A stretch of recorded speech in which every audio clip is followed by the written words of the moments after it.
Welcome to the Hire Truckers Podcast, where we interview experts in driver recruiting. We provide industry insights, marketing trends, and motivation to help you level up your recruiting game. Welcome to the Hire Truckers Podcast. I'm your host, Aaron Craddock, and I'm super excited to dive into this kind of hard topic with Esther Goetsch.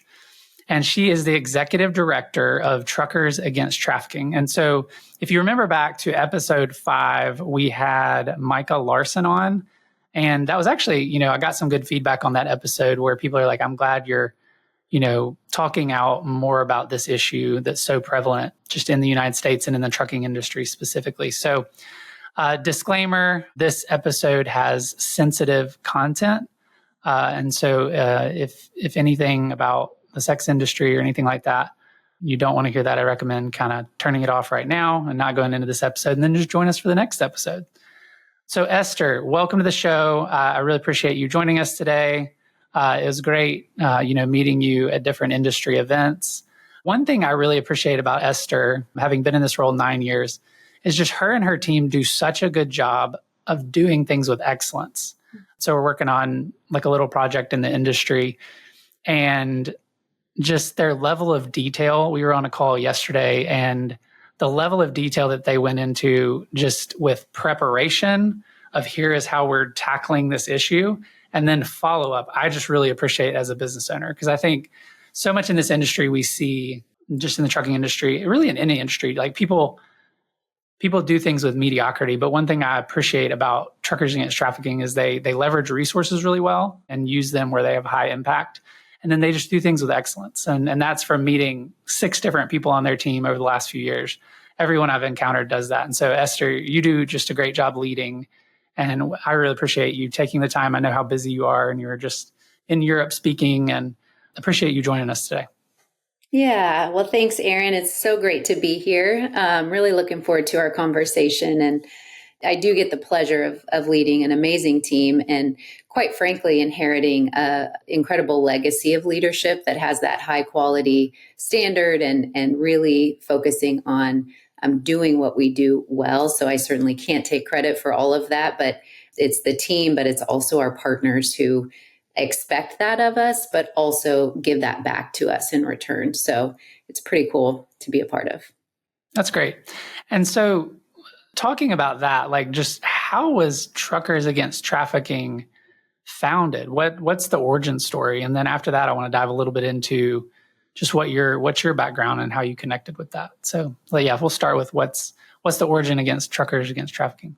Yeah. So I love telling this story. I was not there during the founding, but I'm deeply connected to many of the founders and have known them all personally. And so it's a really inspiring story, really, of what TAT is still about, which is just mobilizing change makers, everyday people, to really make a big impact in such a dark and heinous and kind of overwhelming topic. So it started with a mom and her daughters. So Lynn Lieberg, who still is on our TAT staff today, was encountered through a book that she read, the issue of modern day slavery and the reality that it existed here in the United States, and was just shocked and appalled. As a Christian, she couldn't believe that this was still happening and, could not just sort of sit back and watch it continue. So she sent the book to her 4 daughters. And when I say this family is a force of nature, it is not an understatement. TAT was founded by really strong women who, when faced with something like human trafficking, did not believe it was beyond their control to contribute to the solution. So, they came together and initially decided that they wanted to start a ministry that would eradicate human trafficking worldwide, but quickly realized that was maybe a little too ambitious. And so in the process of their research and them really diving in to learn more, had the idea of truckers. Now, Lynn grew up in El Paso, and her parents were the owners of a small motel there that primarily serviced truckers who were traveling through. And so as she was thinking about this issue of human trafficking and how it hides in plain sight and how victims are being moved from place to place and are in our communities in a way that we don't even realize. She thought about the trucking industry and how she remembers, even as a young girl, that the trucking industry was made up of good men and women who were very generous, who were thoughtful, who wanted to be, part of solution and a force for good. And then sort of that tie-in revelation of truckers are everywhere, right? And just understanding that industry of how broad it is, how they permeate kind of every community throughout the United States. And so that was where the idea was born. And, they did not have a background in trucking other than just sort of the touch point she had as a child with truckers who would come through her parents' hotel. They didn't have a background in law enforcement, but, again, just had this passion and vision for, hey, if we see an opportunity, we can make something happen. And so they rolled up their sleeves. They gave of their own personal finances. They all had their own full-time jobs initially, but just started to gather people together. They started going to truck shows. They started creating materials. And from there, it just really snowballed. One of the cool things about Lynn is she has a background in PR and communications. And so really thought, hey, if we can embed this idea of everyday heroes into the trucking industry, they'll take it from there. And that's, essentially what's happened, right? Is mobilizing that workforce to be everyday change makers as part of their regular jobs. So of course, once the industry started to respond and success started to be built, Candace Paris, one of her daughters, took on the leadership role and started working full time. And then some of the other daughters joined as well. So anyways, just cool that it really came from a family. So much of the trucking industry are family owned businesses, right? And so it kind of similarly has that going for it, that it was started by a family and still to this day, the deputy director is one of the co-founders, as well as Lynn is also still working for us. So those women are who mentored me and brought me into this work. So I just have tremendous respect for what they have built over the years, and that, me and the team get to continue building on that legacy, which, as you said, one of the hallmarks, I think, is just that standard of excellence.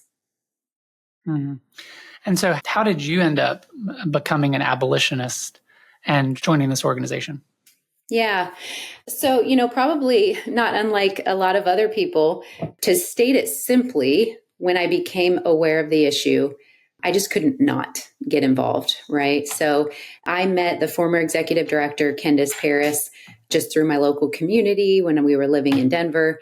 Started learning about the work that she was doing, but at the time was, a stay-at-home mom. I had 3 little babies. That was my husband was working his way through grad school, and so didn't really have experience in those particular areas at all, but was, somewhat aware of what she was doing, and of course, admired it. And so my husband and I moved back to Tulsa, where I'm from. And at that time, the work at TAT was starting to pick up. It was starting to grow. And so Candace reached out to me, just sort of knowing my background. And at that point, knowing who I was as a person and what I was passionate about, and asked if I'd be interested in joining the team.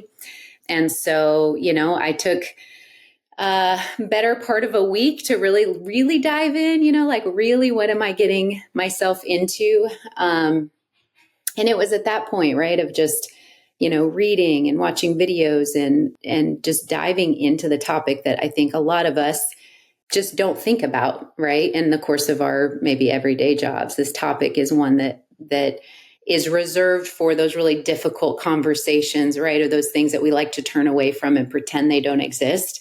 So it was just that experience of when I actually looked at it and thought about the opportunity to be part of making it right, of maybe affecting change, no matter how big or how small. I just couldn't say no. So jumped in initially to run their Coalition Build program, which is a program we still have today, that brings together law enforcement and industry stakeholders at a local level to help mobilize them as partners in combating this crime. And so everyone at TAT, when you come to TAT, it is a steep learning curve because we really occupy a very niche space, within the industry, working with law enforcement and addressing human trafficking. And so for me, it lit up all the things in terms of strategic thinking and systems work and really believing that it makes a difference. That's so good. Yeah, I just love hearing the origin story and just both how you got involved and how the founders just saw a big issue, but then took action. Because I think so many times we see the vulnerable and the people that need help, but we're so busy with our lives that we don't help them. And so it's just amazing that they had that vision and then took action, because it's easy to have the vision. I think everyone has a vision for business, nonprofit, et cetera. But very few actually take action. And just to see how that has built, because now you have a team of 20, about 25, actually. Yeah, a team of 25 tackling modern day slavery is just incredible from a vision. And then haven't you impacted millions of everyday heroes that have kind of become partner abolitionists in this story? Yes, absolutely. So we've trained at this point 2.3 million industry professionals. And we know that, even just from drivers alone have made thousands of calls to local law enforcement and the national hotline, aiding in the recovery or assistance of victims of human trafficking. So yeah, it's a big number. I believe at least it used to be the number of CDL holders in the United States was 3.5 million. So that was kind of always our goal. Now we're working in Canada and Mexico, so really working across North America. And I would say in the last couple of years, we've just seen an acceleration of the training, right? Because probably for a lot of companies and nonprofits, right? Those early years are hard, right? You're legitimizing your mission, you're trying to gather the right stakeholders, you're building trust with your partners. And so, thankfully we've built a lot of really strong partnerships and a reputation, hopefully, that folks trust. And so I think in our last annual report, it took us 11 years to get to the first million and 4 years to get to that second million, just which shows you, right, how much the industry is responding. Now, I will add, we initially were focused on trucking. Now we've expanded into the bus industry and the energy industry. So, of course, we are working with more segments of industries. But really excited to just see the way that all of those industries are so receptive to taking on human trafficking and seeing themselves as potentially part of the solution. And that first ask is to get trained. When I've spoken with global leaders on human trafficking, what I've heard from them is still the number one issue related to modern day slavery is that recognition and reporting. And that's really what we do. And, there's so many different aspects to fighting human trafficking. We are very aware that we cannot do all of it. We just want to do our part really well. And so that's really where we try to focus. That's awesome. The next thing I wanted to go into, which I'm really excited to talk about, because I'm really into, just personally, I love team culture building, things like that. And so leading into that, we talk a lot about not like in the industry, like burnout that can be on the, corporate side, like my company, but then also on the nonprofit side, and maybe even especially in nonprofit, and especially when it's a hard industry. And one of the things that stuck out to me when we chatted initially was just how high of just retention you have. And that just really amazed me. And I was like, that usually goes back to the leadership. And so how do you personally, Esther, cultivate a culture of health, joy, and sustainability amongst your abolitionist staff? Yeah, I love that question because it is really important to me. Of course, I feel a little bit shy answering it because really you'd have to talk to my staff, right, to be able to answer what it is for them. But for me, a couple of the things that I've really tried to incorporate into our team culture to fight some of that burnout, first and foremost, is building a culture of celebrations and gratitude, right? No matter how small. So every Monday morning, we have an all-team staff meeting, and everybody's encouraged to bring their celebration from the week prior. They don't have to. Not every week do we have a celebration, right? But just creating that culture of gratitude and celebration for the wins, right? Being mindful of all the little pieces that come together to create change. And sometimes that's not the big, exciting, sexy stuff, but it matters, right? And it's all of us kind of doing our part. And so recognizing those pieces.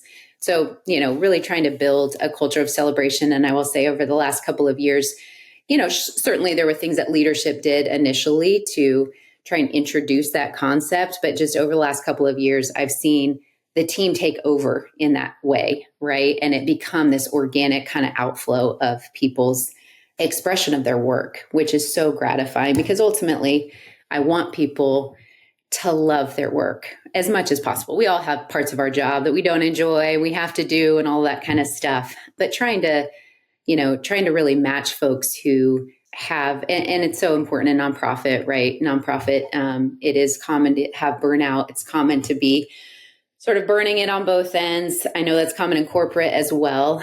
So, we do try to cultivate a really strong team that supports one another. And I know that I've experienced that. Many of our team have experienced that, of just recognizing that, we are people first and foremost. And so we need to be able to come to the workplace as full people and not kind of cut that off from the rest of us. Of course, maintaining those professional boundaries and all of that.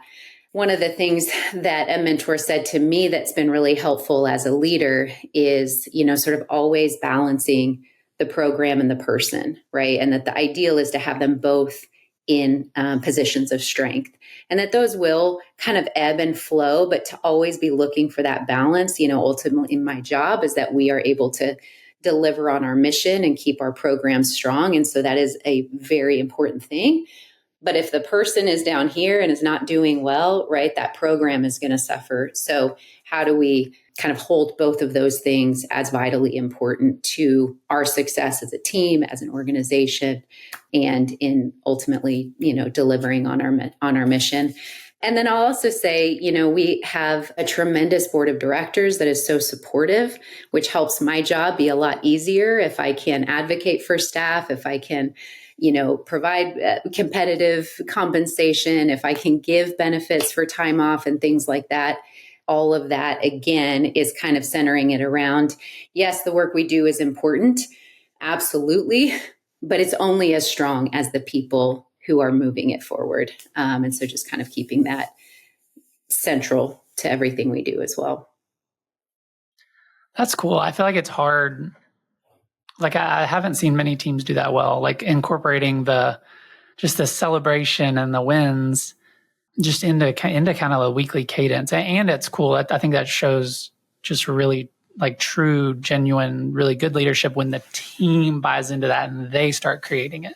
That's when I start to get excited, is the team is creating that momentum and they're initiating things. And then just having supportive board of directors, that's incredible too. Just that they're open to those suggestions and different things like that, just to make everyone's life better. And again, y'all are doing something right, just to have the retention you guys have, and again, just the excellence. Now let's take a minute to thank today's sponsor. Do you hire truck drivers in hard to fill areas, or do you need help creating efficiency in your recruiting department? You're not alone.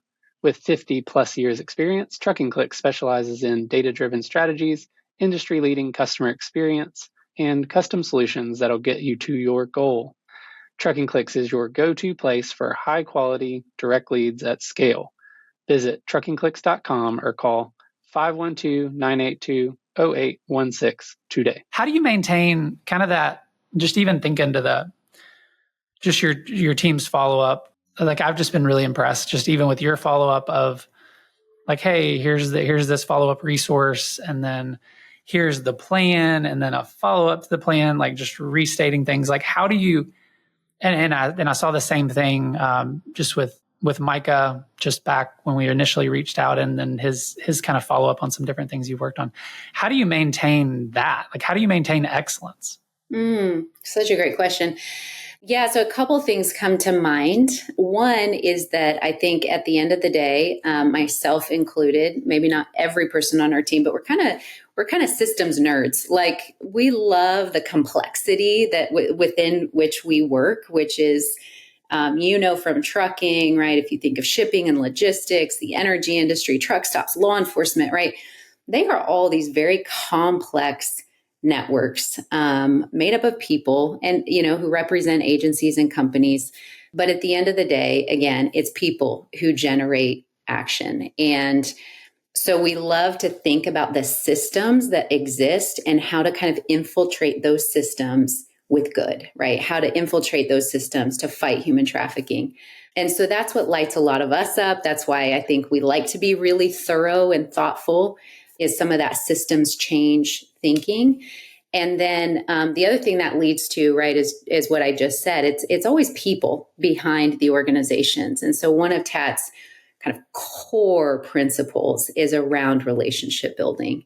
And even, as we get bigger and we manage relationships with literally hundreds of thousands of companies, really trying to build our team in such a way that it doesn't just become some systematized, automated, go through the training and get some response. It's like, no, we are asking you to leverage your networks, your employees, your position of power to get this training out, right? Or to instill policies or procedures. And so it's so important that you trust me and you know where I'm coming from and that we have that trusted relationship.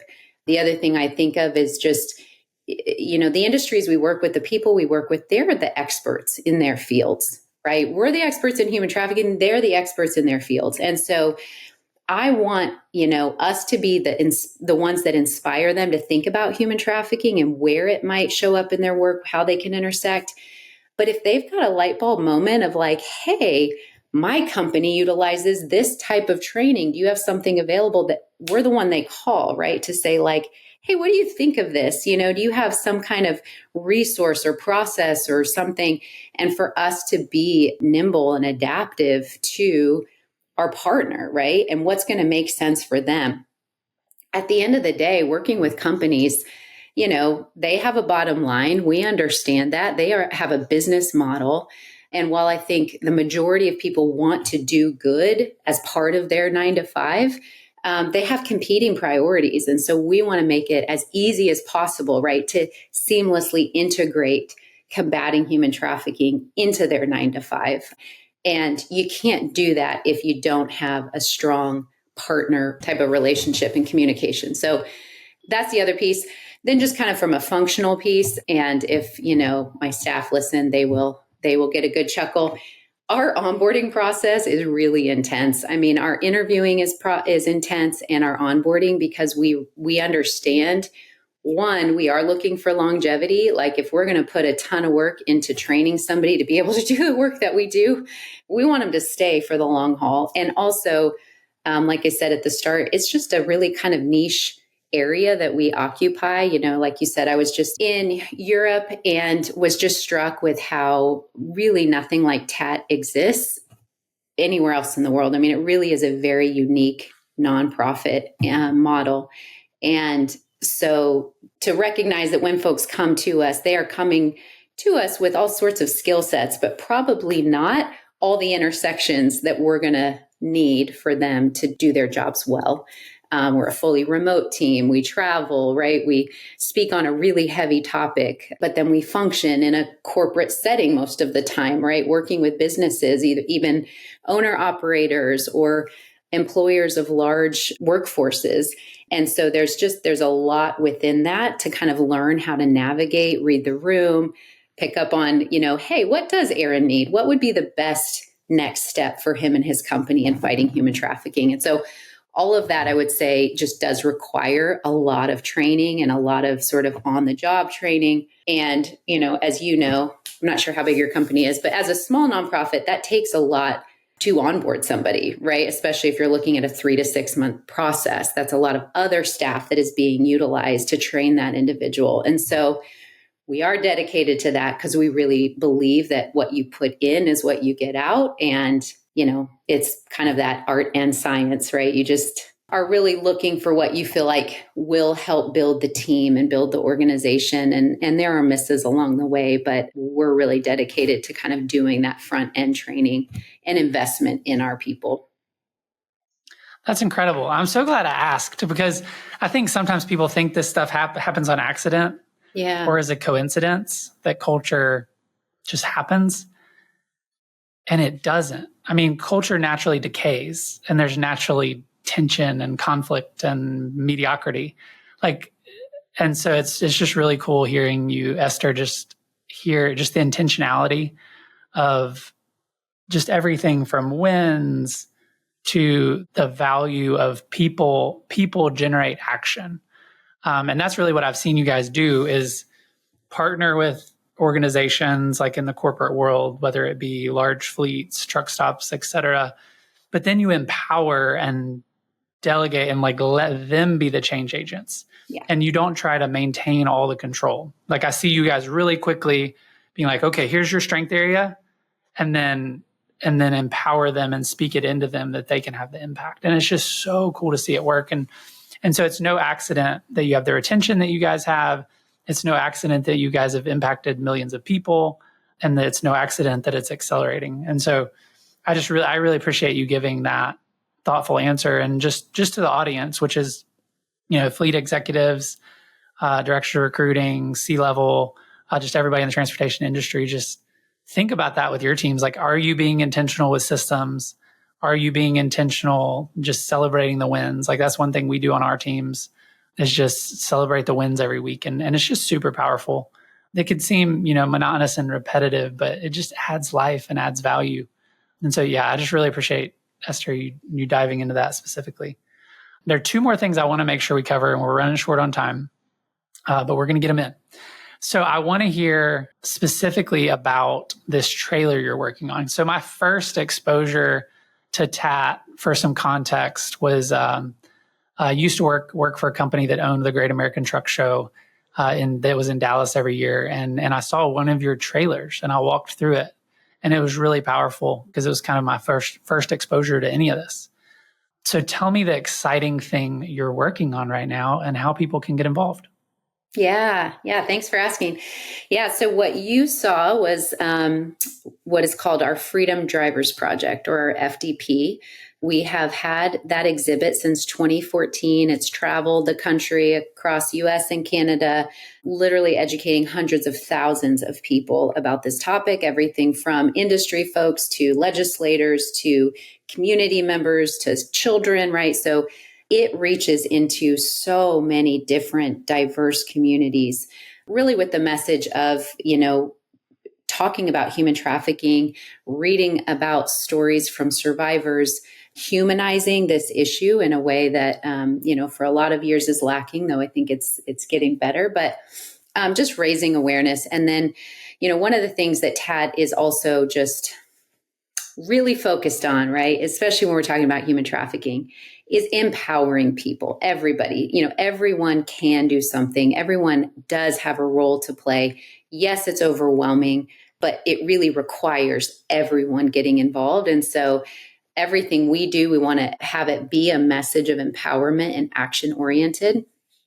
And so looking at where in that exhibit, yes, you're talking about human trafficking, but then that exhibit talks about how the industries that we work with are driving change in that area through our partners and our board and a number of other entities that have gotten involved. We have the opportunity to create and launch a second mobile exhibit. So this would be a second trailer that would continue to travel. And now we have the advantage, right, of 16 years of experience in fighting human trafficking and also working with our industry. So this one is being called the Driving Change Project, or the DCP.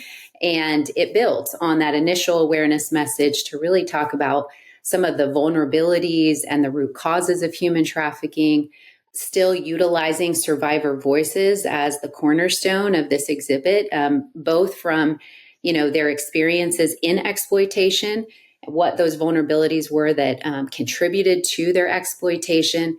But then ultimately, right, as you move through the trailer, seeing how they exited, how they are now rebuilding their lives, and who are those people along that way, along that path that maybe made an impact or could have made an impact, right? And so this one talks about labor trafficking and sex trafficking, which we're really excited about. It covers North America, has a lot more interactive features. It is very high tech, which is really exciting to see. And so we are hoping to launch that trailer in January of 2026. We are looking for sponsors to cover the costs of sort of the remaining components that we need for that trailer to get mobilized. So if anybody is interested in those sponsorship opportunities, I'd love for them to reach out to me. They will be, valued as sponsors on the trailer for the next 2 years. So as that trailer goes into communities, those companies that step up to support its launch will be, featured as a logo and as a sponsor on those. So yeah. Yeah, I know most fleets we talk to and just different executives. I know you guys have budgets for just sponsorship, marketing, trade shows. Any of those budgets can be used for this type of thing. And I think most budgets end in December. And so it's like, hey, if you still have money in those buckets, this is just an excellent opportunity. And you might be able to cover a large chunk of it or a small chunk, but just be thinking about what you could do. To have your brand like associated with just a thing that's literally saving lives is just an incredible opportunity. So I encourage you guys to do that. Well, as we wrap, I think we covered the most important things, and I really appreciate that. Is there anything else like I should have asked, like in terms of like call to action, ways to contact you guys, things like that? No, I really enjoyed this conversation. It was definitely a different take than a lot of interviews I do, which are really focused on the work. So I love kind of being able to pull back that veil and share a little bit more about our internal workings and motivations. No, I mean, I would just say if you're not working with TAT, we'd love to work with you. And so probably the best way to do that is to visit our website. We have all the different sectors that we work with listed, as well as all the training materials that are free for industry, readily available there. But of course, we want to, like I said, build a partnership with you, build a relationship with you. So even just, sending us an email at our TAT info email would be great. And somebody from our team will reach out and get connected with you and really see what the opportunities are for us to work together. Awesome. So in the show notes everywhere, we have their contact info and how to reach out to them. So you can just, if it's the bottom of YouTube, just click down below and we'll have that info. And then also on all the major podcast platforms, you'll be able to just click on it and send an email there. Reach out specifically just to sponsor that truck if you're listening to this in the end of 2025. And then if it's into 2026 or later, I just encourage you guys, just to reach out and be like, how can I get involved? How can I get more involved? Because I know a lot of people listening are already working with you guys in some context. So it's just how can they get more involved? Well, thank you so much, Esther. I really appreciate just the time to jump on here and talk to our audience about such an important topic. And we'll be in touch. Thank you for your time. Thanks so much for having me. Thank you for joining us today. Our goal with the Hire Truckers podcast is to provide industry insights, marketing trends, and motivation to level up your recruiting game. If we added value, take a few seconds to share this with your network. Have a great week.